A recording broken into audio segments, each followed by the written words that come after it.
បាត់ដំបងមានអ្វីឆ្ងាញ់ទេហោឯមិនខ្វាំងទេណាតើមានអ្វីខ្លះកែវកននេះថាសូមមេត្តារៀបរាប់ប្រាប់ផងសូមចាំស្ដាប់ខ្ញុំរៀបរាប់ប្រាប់បងសូមចាំស្ដាប់ខ្ញុំរៀបរាប់ប្រាប់បងអរគុណនួនល្អបងចាំស្ដាប់ហើយបាត់ដំបងមានសពមកចាមានមកព្រេងមកប្រាំងដល់ក្រៀមស្វាយពេញអាចក្រូចពោស័ព្ទបែបឆ្ងាញ់ពិសេសចាំខ្ញុំបែងជូនបងពីសាអរគុណហើយកែកននេះថា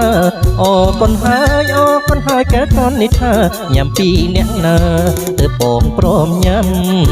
បាត់ដំបងមានបអប្រៃអូតបអំបើខ្ចីឆ្ងាញ់ណាស់ប្រលឹងលក់នៅឯណានៅឯភូមិស្នឹងបើអញ្ចឹងយើងនាំគ្នាទៅយើងកាត់តផ្លូវភ្នំសំពើ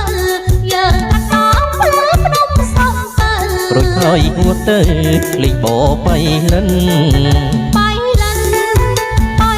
មើលផ្លែធូរ៉េអូក្រអូបមែនតែនឆ្ងាញ់ណាស់ណាមុំ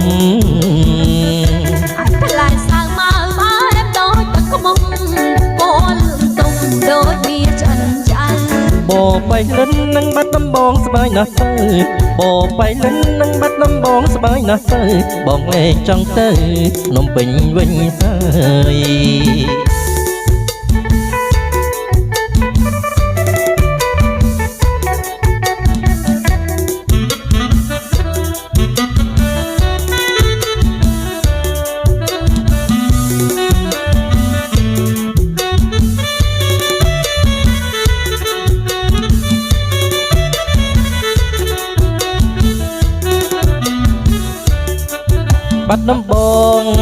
បាត់ដំបងមានអ្វីឆ្ងាញ់ទេ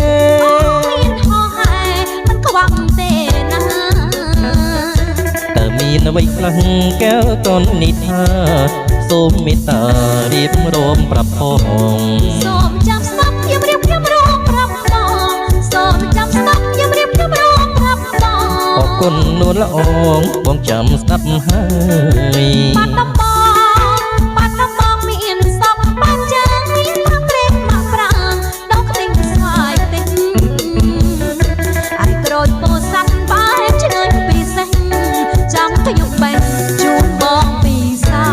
អរគុណហើយកែកននេះថាអរគុណហើយ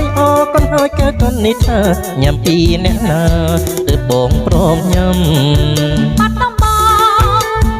ងមានបអប្រៃអូតបអំបើខ្ចីឆ្ងាញ់ណាស់ប្រលឹងលក់នៅឯណានៅឯភូមិស្នឹងបើអញ្ចឹងយើងនាំគ្នាទៅយើងកាត់តផ្លូវភ្នំសំពើយើងកាត់តផ្លូវភ្នំសំពើរួចហើយហួរទៅលេងបបៃលិនមើលផ្លែធូរ៉េអូក្រអូបមែនតែនឆ្ងាញ់ណាស់ណាមុំអាចផ្លែសាវម៉ៅបែបដូចទឹកខ្មុំពណ៌លឿងទុំដូចវាឆ្អិនឆ្អៅបបៃលិននឹងបាត់ដំបងស្បាយណាស់ទៅ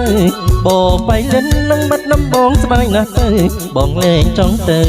ភ្នំពេញវិញហើយ